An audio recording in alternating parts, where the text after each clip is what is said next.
My lords, ladies and gentlemen, hello and welcome to Transport Fever 2 as we continue our Let's Play series on a randomly generated map with UK town names, a bit Australian, town names, as well as several mods including lots of locomotives, vehicles and just quality of life tweaks as well.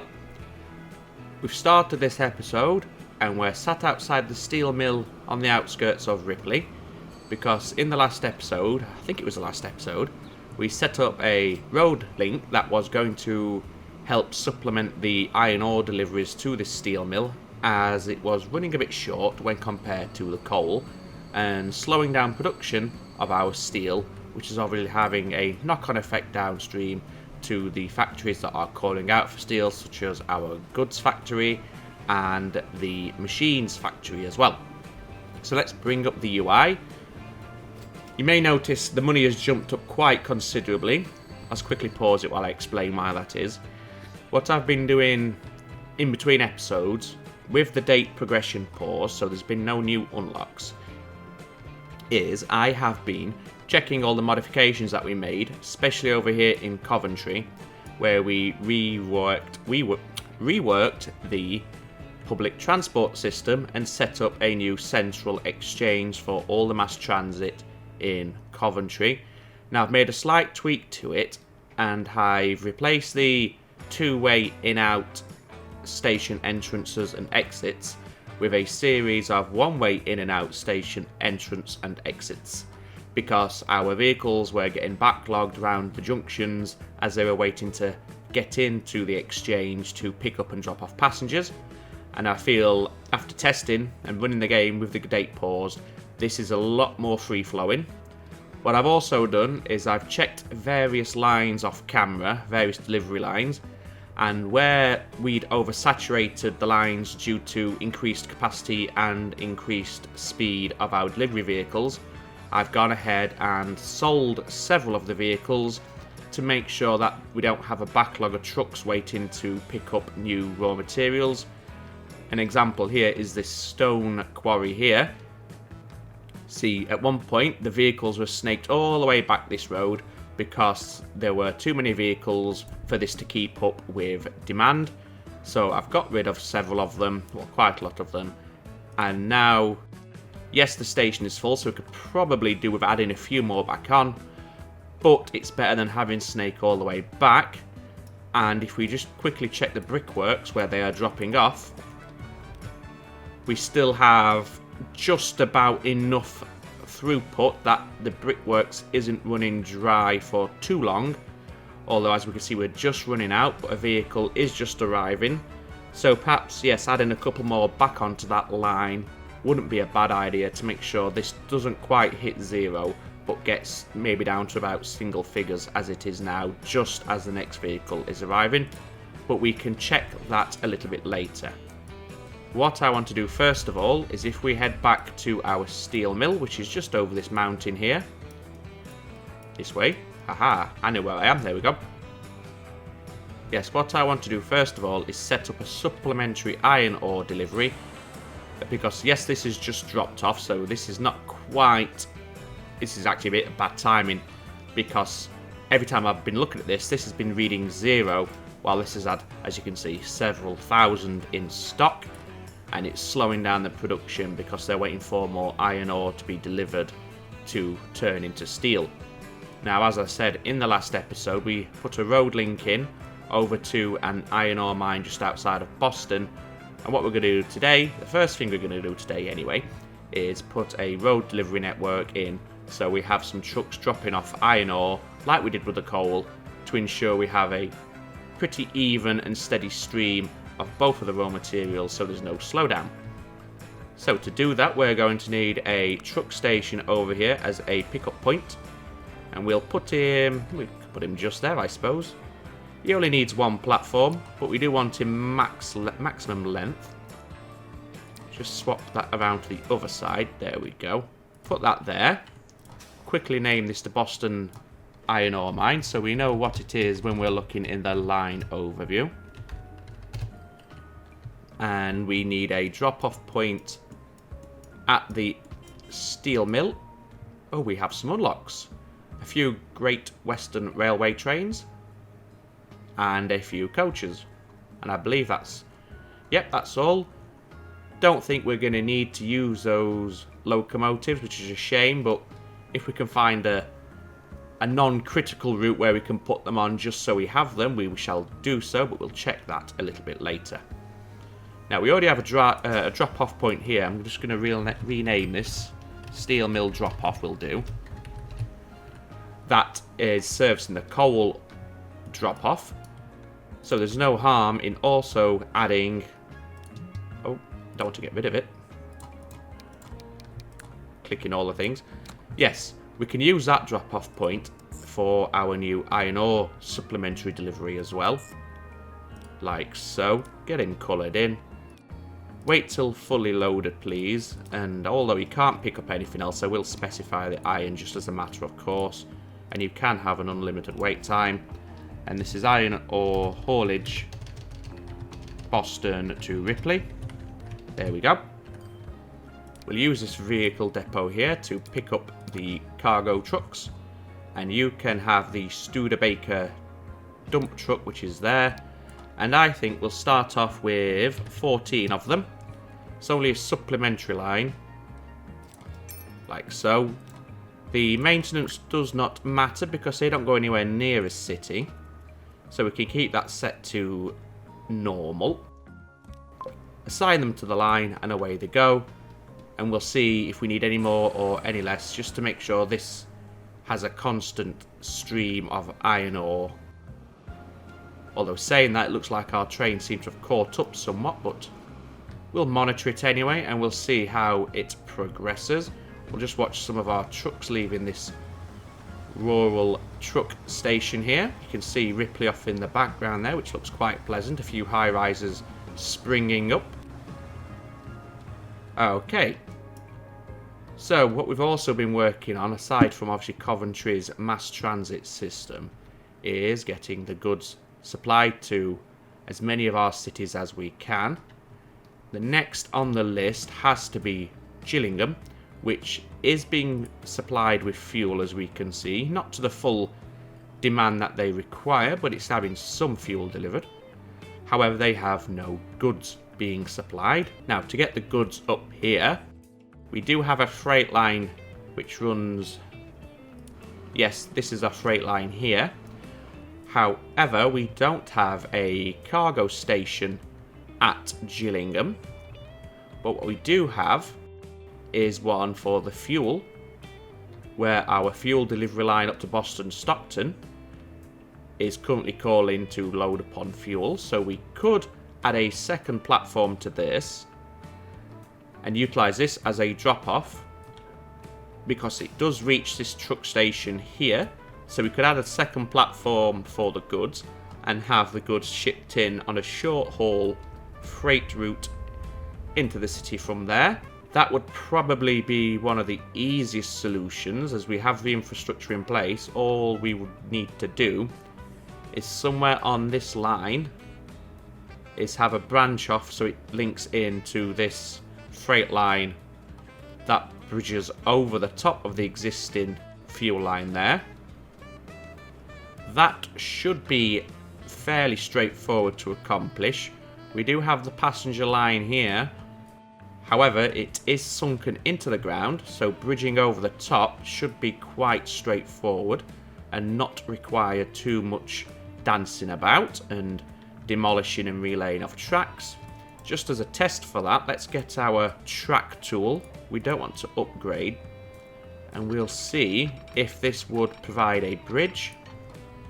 Not quite. What if we just did the track there? Again, not quite giving us a bridge. Perhaps if we come from the other direction, which is higher, and keep him straight. There we go. That gives us a bridge, although it does put the foot right in the middle of the tracks. Let's swap to the iron bridge. There we go. It looks a little bit strange, I think, having just a bridge balancing on two rock faces, but it will do the job we need it to do. And if we aim the bridge so it's pointing in a more natural direction to connect to the existing track. Yeah, I think that will do what we need it to do.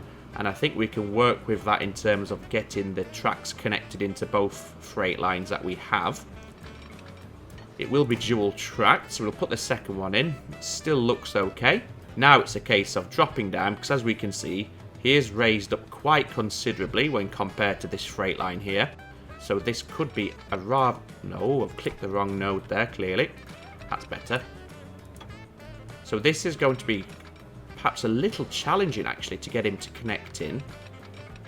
Let's see how he does. See, even there, he is far too steep. Okay, so this might take a little bit more jiggery-pokery than I thought it would. Let's just try this bridge again and see how low we can get it while still giving us the bridge that we want. So we'll do that. Again, swap to the iron bridge there. So that is the lowest gradient possible, and it still does give us a bridge. So it is a steep bridge, however. It's going to make life a lot easier when it comes to joining into the tracks that we want to connect to. Because even if we had a flat bridge, we would still struggle to get down, as we just saw, to the level of these tracks here. It is quite slow because we haven't left a lot of room, but that's unavoidable without reworking the entire network in this little stretch, which is not something I want to do. However, the slowdown is only a brief slowdown on this corner here, and they can soon revert back to top speed. So that's okay, I think that's livable. And now we can connect it into the freight line that heads down to Gillingham Fuel Refinery like so. Everything looks good there, nice and neat and tidy. What we want to do now is from this direction connect it into the freight line. We just let the game select the natural gradient there. And we can make this a little faster by stretching him out. There we go, 57 miles an hour, although this is the outer radius, so the inner radius may be no, it's the same speed, that's okay. And we'll have the line run parallel through the tunnel, and then we'll put the junction in on this side of the tunnel, like so. There we go, 70 miles an hour is a nice speed. Perfect, I'm happy enough with that. They will now slot in nicely and smoothly. And then we want to put the signals for this. There we go. This is one way. We have quite a lot of block space here, so we can fill in a few extra blocks, because we can have several new trains running on this line, so giving them as much block space as possible is always a good idea. We'll have these as clearing signals there, and these will be the stopping signals for the junction to let any trains pass that may be on their way through. And then the next natural normal block will be inside the tunnel. We'll offset them a little bit so they don't overlap. And then we'll simply mirror the existing signals and blocks that we have here, like this. Work all the way down. Excellent. We'll need some signals here to protect the junction like this. And then we probably want a clearing signal on the bridge to free the next train up, as well as clearing signals here as well for the opposite direction. We'll put one more just there as well as a block. There we go. Put a signal there, another block here, and then what I think we want to do, we'll have a signal there for where it drops into a single track, and then we'll have the second platform on the left side as we're currently viewing the station. So we'll get our track tool, modify the station with a new length of track, like so. Obviously we need a second platform over this side, down the full length of the station, like that. That's that station finished with now. Get the tracks tool back open, and he can just merge in there. That's okay. Yes, that will do quite nicely, and what we'll have is a two-way signal here just before where the tracks split off into two, like so. And then that should give us a connection to get goods down into this Gillingham siding. We'll quickly rename that. Just noticed this massive backlog of traffic heading into Gillingham, but I shall look at that a little later and see if we can sort that out for them. What I'll also do to make it look a bit more realistic is add a second cargo building in this area if we can squeeze one in, which we cannot, although we can put one there. It's a shame we can't fit one on that little node, but that's okay. We can always spruce that up with assets a little bit later if required. What we also need to do is add a second cargo platform here, but unfortunately we can't because we have a collision. That's a little awkward. However, we can simply put in a second truck station over here, which should give us a connection to the refinery station. Yes, it does. That reaches both of those. That's excellent. And just so we can distinguish between the two, we'll call this Gillingham Cargo Transfer. We have a new tram and a new bus. We'll take a look at those in just a few moments, but first of all I want to get this delivery line set up and operational. So the last thing we're going to need in terms of infrastructure is an unload or drop-off point for our goods in the city of Gillingham. As we can see, our commercial district is concentrated in this area here, and I think a drop-off point there gives it a decent enough coverage, and it also keeps the trucks away from any bus lines that we have. So now we can go ahead and get all this lined up, ready to go. He's done a nice loop there, which is excellent. Colour him the colour of the goods, which is that sort of colour, I believe. We'll leave that as is, so we don't have any backlog of trucks snaking down the road. And this is goods delivery for Gillingham. He'll need some vehicles running this line. I think just 6 will suffice. We need to do the maintenance as per, because they are going into the city. And the last thing we need to do now is set up a line from the goods factory over in Morley to the new station, or the station we've just modified in Gillingham. Let's have a look what we're looking at in terms of free platforms over here. Yes, we have one, which is excellent. Again, I'm not going to mess about with this because I don't want the trains to cause a traffic jam on this line in to prevent other trains getting in, which may have a full load waiting for them. So we'll keep that as is. Head back up towards Gillingham now. Here is our station. You can reach without any issues. That's perfect. So we'll give this the correct name, which is Goods Freight Morley to Gillingham. And then we can go ahead, purchase a train. And then that is Gillingham accounted for, although it will take a little while for everything to filter through and for Gillingham to receive its first load of goods.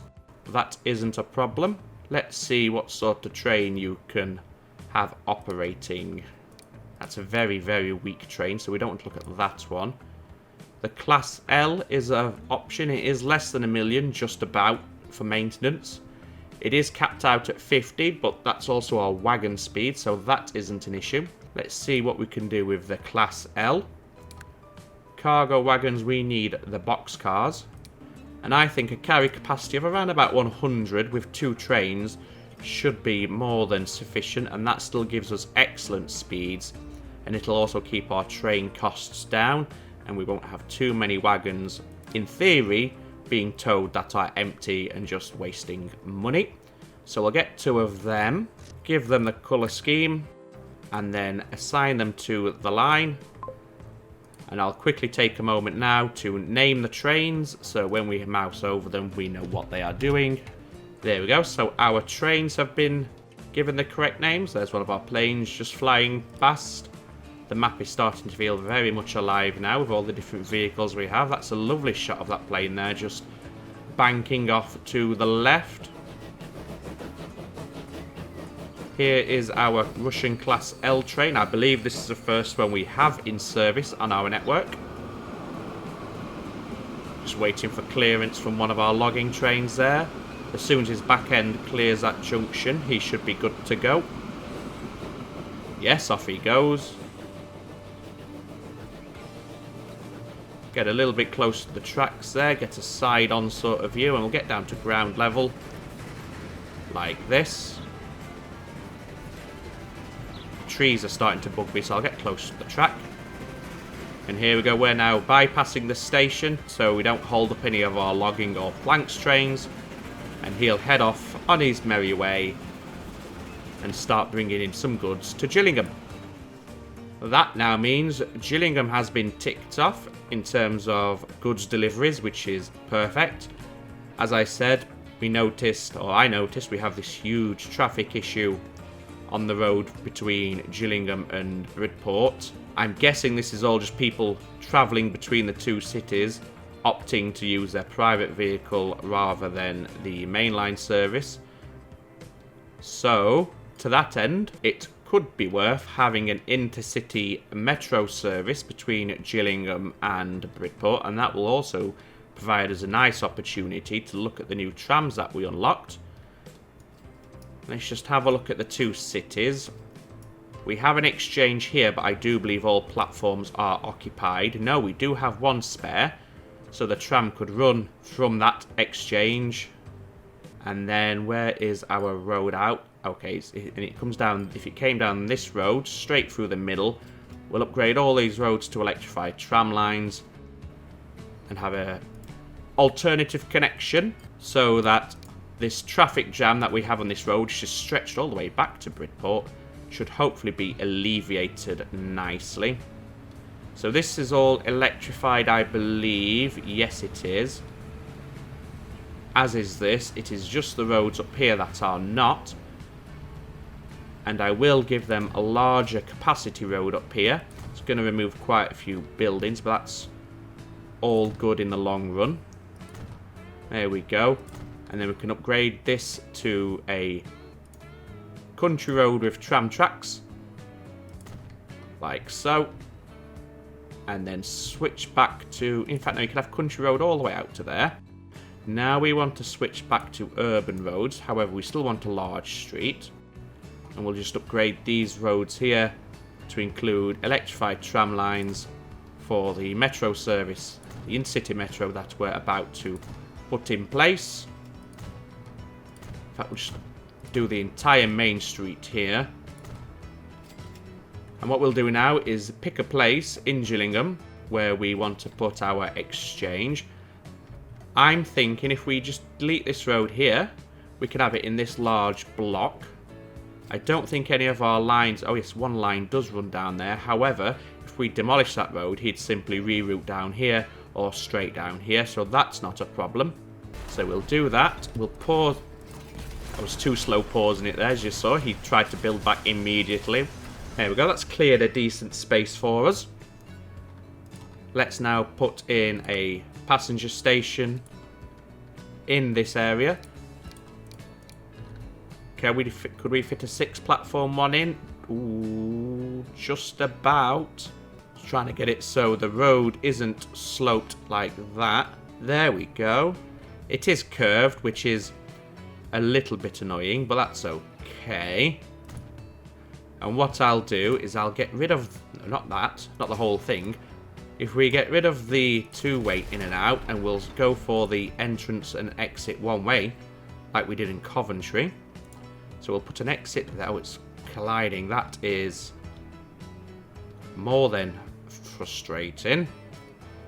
Is there anywhere where we could put it in? We could put it there, but its curve is a bit weird. Don't know why it's aiming for... Oh, it's because of this junction here, isn't it? That's what our issue is there. Tell you what, I'm just going to delete that junction. It's going to delete a lot of buildings, but that's okay. Hopefully now we can put a exit and entrance in without too many dramas. It looks like we can. We'll have an entrance there, an exit there, an exit there, and an entrance there. And then we just actually want to connect these into the existing roads do that nice and quickly with normal medium streets. We'll have it electrified like so, and like, oh, it's okay. That's, did not realize that slope was that excessive. Dear, oh dear, oh dear, oh dear. Let's just see if we can get a decent workaround here. It's not looking like we can. And I don't, in fact, what I could, okay. If we remove that, and then if we level off this terrain somewhat, hopefully it will be enough to ensure the slope isn't too excessive for the road. We have some weird terrain artifact there, which is extremely unsightly, but we can deal with that a little bit later with some assets. Now let's see. It still looks like it's going to be very steep, but hopefully it's within the game's tolerance to allow us to put the road in. No. Can we come off straight that way? No. Looks like I picked the worst possible oh, there we go. It's not ideal, but it will work, I think, without too many issues, so we'll do that. Rename this to Gillingham Central Exchange, because it is a central one. In fact, it's the only one. And in the future, we could also rework Gillingham's mass transit public transport system to incorporate this stop into the lines. But for the time, we can unpause it now. For the time being, it's all about getting this metro links set up, so we'll do that. And we want to go from Bridport to Gillingham. There we go. What platform are you choosing? You want number 6, please. So you're not interfering with anybody else. And then you're heading all the way out here. Like so. Oh, we need some waypoints just so we can guide the trams and buses in and out correctly. So we'll just put a handful down around here. Probably won't need that many or all of them, but there you go, we've got them anyway. If we just put a couple around here as well, just so we can encourage them to come down here if needed. Now we'll return to the line manager, line 1. So if you come out this way, so after the central exchange, can you hit that? Yes, you can. Although I don't see why you're looping around. Is it the platform you're picking? Is that the issue? There we go, that's better. Nice and neat. There's crossovers here, but that's unavoidable. And I'm happy enough with that, to be honest. And this will be intercity metro. And this is Bridport, Gillingham. Bridporty. All the spelling mistakes today, but we get there in the end. I'll keep that blue, although it is a little bit, to my eye, as you probably know by now, I am colourblind, so that's a little bit too similar. So I will change it to something more glaringly different. Say perhaps red? No, I don't like the red. How about green? That's better. There we go. Do we have a tram depot connected to this line? Perhaps, or probably not. And even if we do, there's no harm in putting another one down anyway, so we'll do that. Set him back a little bit there. There we go. Let's get ourselves some trams. At the minute, we are using the Type T ones. These have a higher capacity, but they are slower. And I'm going to go for speed for the time being. And for this, I'm going to say we want 8 of them. We may need more, we may need fewer. But we shall see how 8 does for us. Colour them green, and then we put them on the line.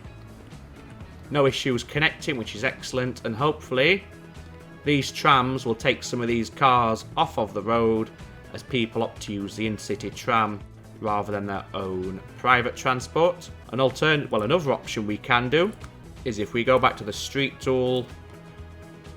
Yeah, we'll have them with bus lanes and whatnot. It doesn't really matter. But rather than having just the one major entrance into the city, we can provide them with multiple entry points. And this should split them apart quite nicely. Oops, there we go. So, for example, if they were heading down here, rather than coming up here and then looping back, they can just come this way.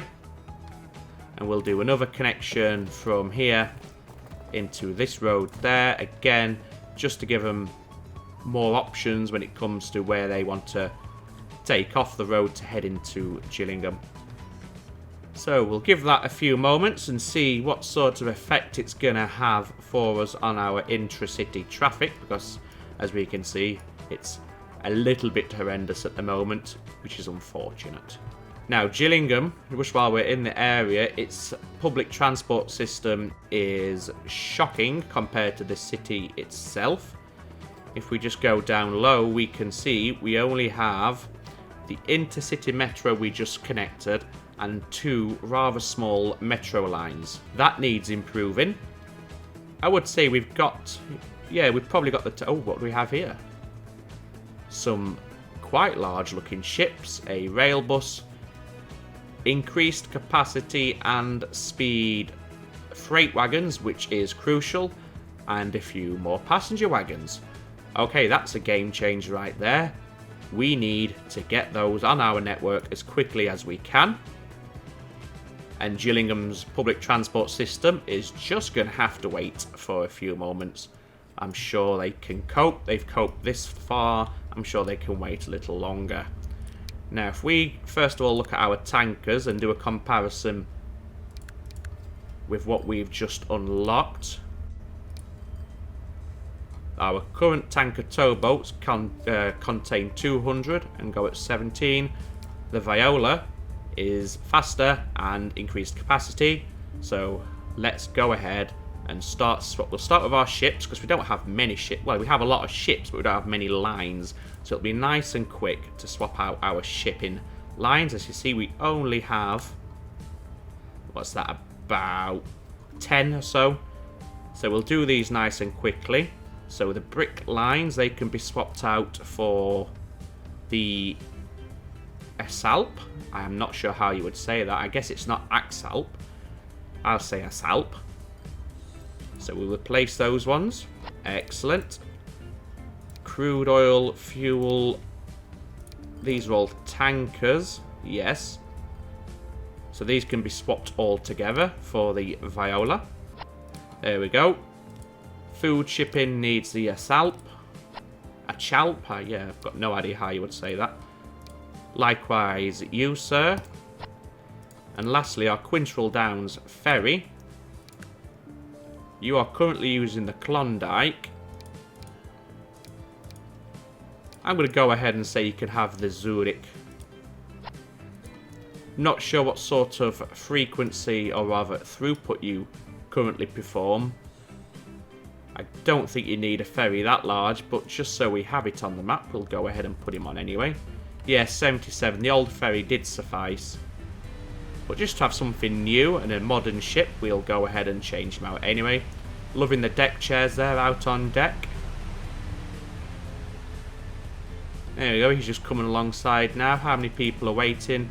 Yeah, around about 80, just like he's got on him at the moment. So that ship is a little overkill, but it's fine. Okay, now upgrading all our trains is going to take quite a long time. So I'm not going to do them all on camera. However, I'll do a few, just, you know, because it is part of the game. But it's not going to be great just watching me change every single one. So if we get the vehicle manager open, we'll just do a few, like I said, we'll do a few of them. For example, we could do, I don't know, let's do our planks freight. Modify them. So at the minute, they carry 168. That's with the reduced, the smaller capacity stake cars. So which one's the better one? No, there's not much in it. That one's a bit lighter. Well, half as light, actually. Indeed. So if we want to keep the same sort of capacity, 180. Yeah, 180 is fine. It's a little bit more. In fact, no, I'll go under. We can always add another one on if we need to. This is going to keep our vehicles a lot shorter. And in theory, a lot faster as well, because they can now theoretically top out at 75 miles an hour. This does raise the question then, is the AE47, which they currently have, which tops out at 62, still viable for this train? Let's go ahead and see what we could use instead. What would that be like? He gets to 70 miles an hour. It is a short run, so really it's never going to hit 75 miles an hour. It's more for me about the time it takes to get to his top speed. So the AE47 takes 53 seconds. The RE44 takes 70 seconds. Is there anything a little bit more powerful, a little bit faster? What about the BRE? There we go, that's a lot faster. However, it is more expensive, so that is worth bearing in mind. They top out at 50. Well, in fact, no, we'll go for the BRE. Now that we've upgraded them, I think it's worthwhile going to have a quick look at them. And we'll have a cinematic look, so to speak. There we go. Obviously, all this is going to pretty much undo all the work I did off camera, where I modified line rates and the amount of wagons they had. But if we go for roughly a like for like in terms of capacity when we swap them out, just like we did here, we should be okay. As we can see, he's not even got a full load on him there. And let's see how much he's waiting for this train when he gets alongside. You have 66 at the minute. You have plenty of wood, so it is just the speed at which this can convert the logs into planks that's causing the slowdown. What was your capacity again? Was it 160 odd-ish, I think? Something like that. Let's give him a helping hand to get in there by accelerating the time, and we'll see how much he has when he leaves. I have changed most of my lines now to no longer wait until full, which is why the train we just passed was running a little bit empty. And we'll see what sort of capacity he has when he leaves. Just speed it up. 108. So I think we could probably easily enough accommodate dropping off a couple more of the wagons here. So we'll go down to 126, I think. Now this could mean we don't need the BRE because it's a shorter train. Perhaps something a little cheaper to run may be good enough now. Perhaps even the Alco PA. Let's have a look. Oh god. Don't know why I put 2 on. I only wanted 1. There we go. Let's see. 90 seconds to get up to speed compared to... What is a Class L? 50 miles an hour. We need faster than that. What about the RE now? Let's have a look. Again, this really does have twice the acceleration. Why is he only topping out? Oh, did I not change that to 1 over? I will go for that. Why not? I know we've just changed it, but we'll change it again. What the heck? While we're here, we'll do the coal trains, because I don't think they've had a new locomotive for a long while. Let's have a look. So at the minute you have the BRE, which is only limited to 56 miles an hour, which is not good enough anymore. A big boy is probably not... that's overkill, isn't it? Let's be honest.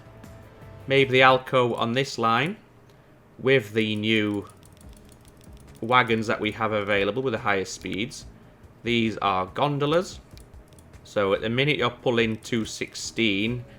If we replicated that, he would struggle in terms of getting up to speed. Yeah. Let's just have a quick look at some other locos we could opt for instead. What about that one? That takes ages to get up to top speed. I'm looking for acceleration here. That's key for me right now.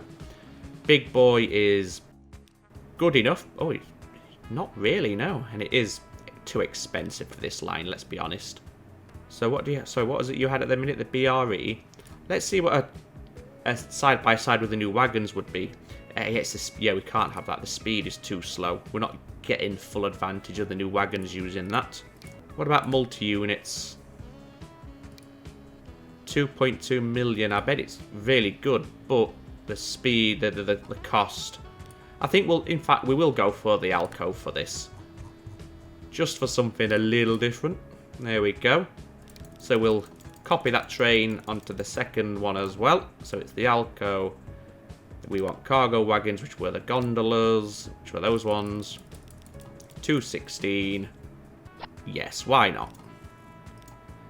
There we go. Colour them black. We'll have a look at the Alco. Very nice indeed. Doing 42 miles an hour at the minute, but you're coming into the station, so you're probably slowing down anyway, so that's okay. Yes. Like I said, I'll do the rest off camera, I think, rather than spending an entire episode just swapping trains about. So I think what we'll do is we'll call this episode here. I hope you're enjoying this series still. I still enjoy filming it and making it and dealing with the challenges that pop up as we unlock newer and newer vehicles. So as long as it's being watched, I'll continue to make it until we hit a natural end point, obviously, and at which point I'll just do a second series, a new series on a new map. Perhaps a map from the Steam Workshop based on a real life location. Not sure where yet, I'll have a think. But yes, thank you for watching. All that remains for me to say is, as always, ladies and gentlemen, you take care of yourselves. Ta-ta for now.